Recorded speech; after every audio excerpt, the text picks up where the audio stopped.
Hello guys, இன்னைக்கு நம்ம பார்க்க போறது தி பேனிஷ்டு ஹீலர் பார்ட்டி எபிசோட் 10 தான். ஸோ மறக்காம கீழே ஒரே ஒரு லைக்கை போட்டுருங்க. அதே மாதிரி சேனலுக்கு புதுசுனா சப்ஸ்கிரைப் பண்ணிக்கோங்க. சரி வாங்க, நம்ம டைம் வேஸ்ட் பண்ணாம எபிக்குள்ள போகலாம். எபிக்கோட ஸ்டார்டிங்லேயே ஹீரோக்கு இப்பதான் தெரியுது மாஸ்டருக்கு இன்னொரு மாஸ்டர் இருக்காங்கன்னு. அந்த எல்ஃப் தான் ரால்மாக்கே மாஸ்டரா. இவரு 600 வருஷத்துக்கும் மேல வாழ்ந்து இருக்காரு. அதே மாதிரி இவருக்கு தெரியாத மேஜிக்கே இல்ல. நான் எதிர்பார்க்கல உங்களுக்கு இப்படி ஒரு மாஸ்டர் இருப்பாங்கன்னு. நீ என்னை பத்தி என்ன யோசிச்ச? நீ உண்மையிலேயே ஒரு ஃபூலிஷான டிசைபிள் தான். இப்பதான் ரால்மாக்கு இன்னொரு விஷயமும் தெரியுது. இப்ப அந்த வயசானவருக்கு டிசைபிளா இருக்கிறது வேற யாரும் இல்ல, அந்த ஆன்சாம் அவன் தான். நான் எதிர்பார்க்கல எனக்கு அப்புறமா நீங்க இவனையும் உங்களுக்கு டிசைபிளா வச்சுப்பீங்கன்னு. ஆனா அந்த வயசானவர் அப்படியே நசேனா ஒரு மாதிரி அவளே ஒரு மாதிரி அவரா. ஆமா என்னாச்சு நசேனா? அது ஒண்ணும் இல்ல. இதுக்கப்புறம் தான் அவங்க அந்த விஷயத்த பத்தி பேசுறாங்க. உங்களுக்கு எல்லா விஷயமும் தெரியும் தானே? அதாவது இங்க என்னென்ன ஆகுது, நீங்க தானே இப்போ இதை பண்ணீங்க. அதாவது காசை கொடுத்து எல்லாரையுமே நீங்க மாஸ்டரை ஹண்ட் பண்ண வைக்கிறீங்க. அதனால யார் யார் விருப்பம் இருக்கோ அவங்க இந்த சிட்டில இருப்பாங்க. அதே மாதிரி மக்களும் ரொம்ப சேஃபா இருப்பாங்க இந்த மாதிரி ட்ரபிள்ல மாட்டாம. உங்களுக்கு கண்டிப்பா தெரியும் லேப்ரத் ரேம்பேஜா போக போகுதுன்னு. சொல்றது கரெக்ட் தான். இப்பதான் அங்க ஹீரோ சொல்ல ஆரம்பிக்கிறான். இப்போ நாங்க ரீசெண்டா பார்த்தோம் சில பல மாஸ்டர்ஸ் ரேம்பேஜா போயின்னு இருக்கு. நான் லேப்ரத்துக்கு மேல அவளைக்கும் பவர்ஃபுல்லான மாஸ்டர்ஸ் சுத்தல.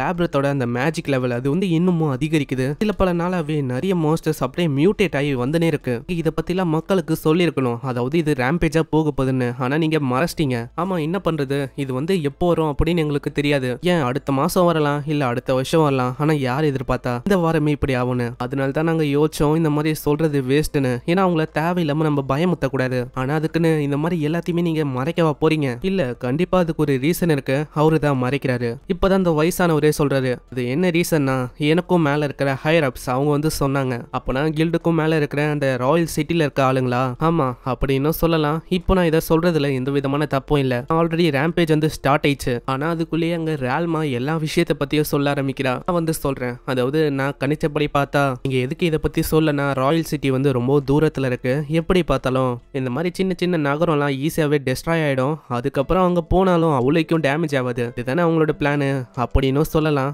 அதுக்கு ஆல்டர்னேட்டிவா இன்னொரு விஷயம் இருக்கு. இந்த டவுன்ல நீங்க நல்லா பார்த்தாலே தெரியும், அங்கேயும் இங்கேயும் அந்த வெள்ளை கலர்ல பில்லர் இருக்கும். அது மேலேயும் எனக்கு ஒரு டவுட் இருக்கு. ஏதாச்சும் இந்த ராயல் சிட்டி கூட இவர் ஏதாச்சும் டீல போட்டிருக்கலாம்ல. நான் எதுக்கு அந்த மாதிரி பண்ண போறேன்? ஆனா இப்ப வேற வழியே இல்ல. எல்லாருமே ரொம்ப கஷ்டப்பட்டு போரான்னு இருக்காங்க. சீக்கிரமா ஏதாச்சும் ஒன்று பண்ணோம். ஏன்னா எவ்வளவுதான் அட்வென்ச்சரர் போராடினாலும் அவங்களுக்கும் கண்டிப்பா ரெஸ்ட் தேவைப்படும். அதனால அவங்க சோர்ந்து போவாங்க. அதனால ரால்மா நீ தான் இப்போ ஏதாச்சும் ஒன்று பண்ணணும். உன்னோட ஹெல்ப் எங்களுக்கு தேவைப்படுது. இதுக்கப்புறம் தான் அங்க இன்னொரு பிளானையும் பண்றாங்க. அந்த லேப்ரத்துக்குள்ள ஒரு பெரிய மாஸ்டர் இருக்கும்ல, அதை நம்ம தோக்கடிச்சிட்டாலே போதும், நம்மளால ஈஸியாவே இதை தடுக்க முடியும். ஏன்னா இப்போ இந்த லேப்ரத் வழியா தான் எல்லா மாஸ்டருக்கும் மேஜிக் அப்படியே சப்ளை ஆயின்னு இருக்கு. அதை நம்ம தோக்கடிச்சிட்டாலே போதும், அது கட் ஆயிடும். அதுக்கப்புறம் இதுங்களால ஒன்றும் பண்ண முடியாது. இதுங்க எல்லாமே அப்படியே மறைஞ்சு போயிடும். நீங்க சொல்றது கரெக்ட் தான். இருந்தாலும் அந்த மாஸ்டரை யாராலையுமே கண்டுபிடிக்க முடியல. அதுக்கப்புறம் அவங்க ஒரு பிளான போறாங்க.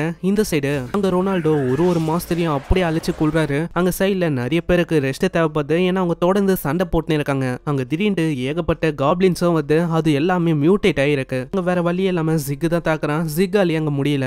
கொஞ்சம் பிரேக் எடுக்குது, நல்ல விஷயமா இருக்கும். இந்த சைடு அவங்க ஒரு மேஜிக் யூஸ் பண்ணி வேற ஒரு இடத்துக்கு வராங்க. ஏதோ ஒன்று டச் பண்ண அங்க டோர் மாதிரி ஓப்பன் ஆகி அவ அப்படியே உள்ள போறா. உள்ள போறதுக்கு முன்னாடியே சொல்றேன், நம்ம ரெண்டு பேரும் பார்ட்னர்ஷிப்ல இருக்கோம். அதனால மிஸ்டர் நீ அவளைக்கும் நம்ப கூடாது அப்படி சொல்லிட்டு போன அத்த செகண்ட் அந்த டோரும் மூடிது. ஹீரோக்கு ஒண்ணுமே புரியல. அங்க இதனால ஒரு பேரியரும் வானத்துல கிரியேட் ஆக ஆரம்பிக்குது. இந்த பேரியர்னால எந்த விதமான மாஸ்டராலையும் அவ்வளவு சீக்கிரத்துல வெளியில போக முடியல, உள்ளேயும் வர முடியல. இப்பதான் ஆளுங்களுக்கே புரியுது இந்த பேரியர் இதை யூஸ் பண்ணும்போது யாராலையுமே வெளியில வரவும் முடியாது. இந்த சைடு ஜிக்குக்கும் ரொனால்டோக்கும் இந்த பேரியர் தெரியுது. அட இதை யாரு உருவாக்குனா, இதுக்கு பின்னாடி யாரு இருக்கா? இப்படி இவங்க யோசிக்கும் போதே அங்க ஹீரோவும் நசேனாவும் சொல்றாங்க, பண்ணது மாஸ்டர் தான். அவங்க இதுக்காக அதுக்குள்ள போயிருக்காங்க. அவங்க எவ்வளவு நேரத்துக்கு அதுக்குள்ள இருக்காங்களோ அவங்களோட மேஜிக் எனர்ஜியை கன்சியூம் பண்ணி இது உருவாக்கும் ஒரு பேரியரை. ஆனா இது சரியா இருக்காது. அதாவது அவங்களோட மேஜிக் எனர்ஜி மொத்தமா கன்சியூம் ஆனா அவ்வளவுதான், அவங்களோட கான்சியஸ்னஸ் அப்படியே இழந்துருவாங்க. ரால்மா இந்த சிட்டிக்காக இது எல்லாத்தையுமே அவங்க பண்ணதா போறாங்களாம். இல்ல அவங்களோட கான்சியஸ்னஸ் இழந்து அவங்களோட உயிரே போனாலும் தொடர்ந்து இதை விட போதில்ல. அதுக்கப்புறம் அவங்களுக்கே புரிஞ்சது இதுக்கப்புறம் என்ன ஆகும்னு. இந்த சைடு அங்க ஒரு மிகப்பெரிய மாஸ்டரும் அட்டாக் பண்ணலான்னு தான் அங்க யாருக்குமே ஒண்ணுமே புரியல. ஆமா இதை நான் இது வரைக்கும் பார்த்ததே இல்லை இந்த மாதிரி மாஸ்டர் எல்லாம். அட இது கேர் ஃபேன் ஆச்சு. அதாவது இது ரொம்ப ஸ்ட்ராங்கஸ்டான மாஸ்டர். இதெல்லாம் இங்க என்ன பண்ணுது? அந்த மாஸ்டரும் பயங்கரமா தாக்குதா. வாலே ஒரு மாதிரி ஆகுது, இருந்தாலும் அது உடையவே இல்லை. ஆனா இதே மாதிரி போச்சுன்னா அவ்வளவுதான், இந்த வால் கண்டிப்பா உடைய வாய்ப்பு இருக்கு. எவ்வளவு இது டேமேஜ் ஆகுதோ அவ்வளோக்கு எவ்வளோ யாரு அங்க வாலுக்கு பவர் கொடுக்குறாங்களோ அவங்களோட மேஜிக்கை இது அதிகமா கன்சியூம் பண்ணும். அப்பனா இது ஒரு மிகப்பெரிய ஆபத்தாச்சு. நம்ம சீக்கிரமா ஏதாச்சும் ஒன்று பண்ணும், ஏன்னா ரால்மாக்கு ஏதாச்சும் ஆக வாய்ப்பு இருக்கு. இதனால ஹீரோ அங்க போறானா, உடனே ரொனால்டோ தடுக்கிறான். நீ ஒன்னும் இதை தனியா பண்ணக்கூடாது, உங்க பின்னாடியே மத்தவங்களும் வரேன்னு சொல்றாங்களா, ஏய் நீ வந்து எப்பயுமே மத்தவங்களையும் நம்பணும். அதுக்கப்புறம் அவங்க வெளியில போய் எல்லா மாஸ்டர்ஸையும் அப்படியே கொள்ள ஆரம்பிக்கிறாங்க. கேர்ஃபின் இன்னமும் அடங்கல, அது பயங்கரமா தாக்கினே இருக்கு. அதுக்கு தெரியுமா என்ன, இதே மாதிரி தாக்கினே இருந்தா கண்டிப்பா அது உடையும்னு. திடீர்னு வந்த மாஸ்டர் எல்லாமே அப்படியே பின்னாடி போகுது. அங்க இன்னொரு மாஸ்டரும் வந்து இதை பார்த்து எல்லாருமே ஷாக் ஆகுறாங்க. ஏன்னா அது ஃபென்ரர்.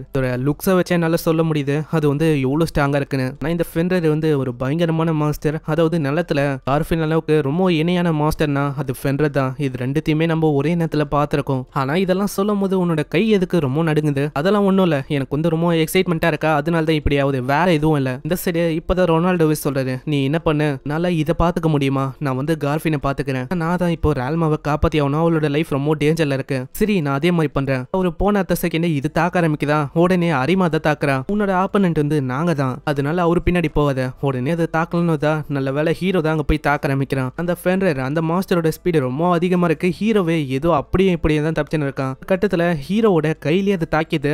அது தாக்கலான்னு வரும்போது சிக்கு தான் அங்க வந்து காப்பாத்துறாரு. நசேனா சீக்கிரமா லஸ்ட காப்பாத்து. லஸ்ட் நீ வந்து கொஞ்சம் ஜாக்கிரதையா இருக்கணும், எனக்கு ஒன்னும் இல்ல, இன்னது ஒன்னும் இல்ல, இதே மாதிரி போச்சுன்னா உன்னோட கையை வெட்டி எடுக்கிற மாதிரி இருக்கும். இந்த சைடு அந்த கார்ஃபினை காட்டுறாங்க. அது செம்ம வேகமா போகும்போது நடுவுல அங்க ரொனால்டோ வந்து தடுக்கிறான். எங்க அவ்வளவு சீக்கிரமா ஓட பாக்குறேன், நீ வந்து எவ்வளவு நேரத்துக்கு தான் இதே மாதிரி பண்ண போற, கூட சண்டை போறதுக்கு தான் நான் வந்திருக்கேன். இந்த சைடு அங்க சண்டையும் பயங்கரமா போதா. திரும்பவும் தாக்கலான்னு வரும்போது அங்க அரிமா ஒரு ஃபயர் அட்டாக் பண்றா.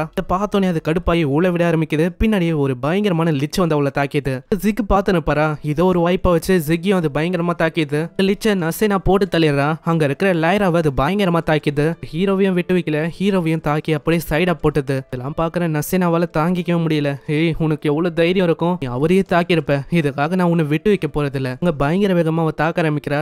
ஏய் அரிமா நீ வந்து என்ன பண்ற, பின்னாடி வா. இல்ல அவ வந்து ரொம்ப க்ளோஸா இருக்கா, நான் எப்படியாச்சும் ஹெல்ப் பண்ணும். இந்த சைடு ஃபென்ரர் தாக்க ஆரம்பிக்குதா. அவ மேல காயமும் பட ஆரம்பிக்குது. இதெல்லாம் ஃபைனலா ஒரு கிக் அடிச்சு ரொம்ப தூரமா தட்டி விடுறா. இது வந்து கண்டிப்பா ஒர்க் ஆயிருக்கும்னு நினைக்கிறேன். ஆனா இன்னமும் அந்த ஃபென்ரருக்கு இதுமே ஆகல. இந்த ஃபென்ரர் இது வந்து ரொம்ப ஸ்பீடா இருக்கு, அதுவும் எந்த விதமான ஃப்ளோவும் இல்லாம. என்ன பண்றது, என்னோட காலு கை எல்லாமே ரொம்ப வெயிட்டா இருக்கிற மாதிரி எனக்கு ஃபீல் ஆகுது. அப்படியே அவளோட கையிலேயே தாக்குதா. அங்க நெஸ்டேனாவால எதுவுமே பண்ண முடியல. அவ அப்படியே கீழே விழுந்துடுறா. ஃபென்டரும் அப்படியே மேல காலை வைக்குதா. இப்பதான் அவ சிச்சுக்கினே சொல்றா, நீ வந்து என்ன யோசிக்கிற, நீ ஜெயிச்சிட்ட அப்படின்னு யோசிக்கிறியா, நீ வந்து தோத்துட்ட.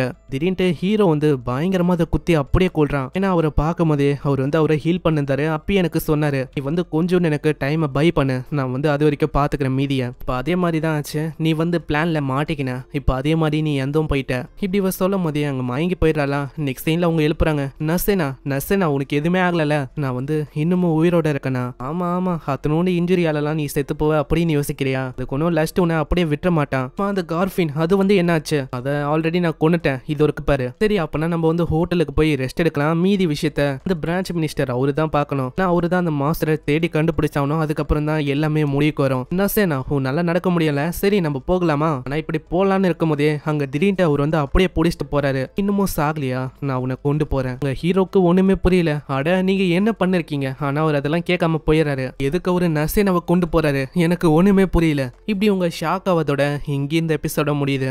வீடியோக்கு மறக்காம ஒரே ஒரு லைக்கை கொடுத்துருங்க, ஏன்னா இதுக்கப்புறம் தான் நம்மளுக்கு தெரியும் அவரு நசேனாவை கொண்டு போனாருன்னு. நான் மாஸ்டருக்கும் இந்த நசேனாக்கும் என்ன லிங்க் இருக்கும், அந்த ஸ்டோரி படி பார்த்தா ஏதாச்சும் ஒரு டிராகன் இருக்கணும். ஆனா இவரு நசேனாவை கொண்டு போயிருக்காரு.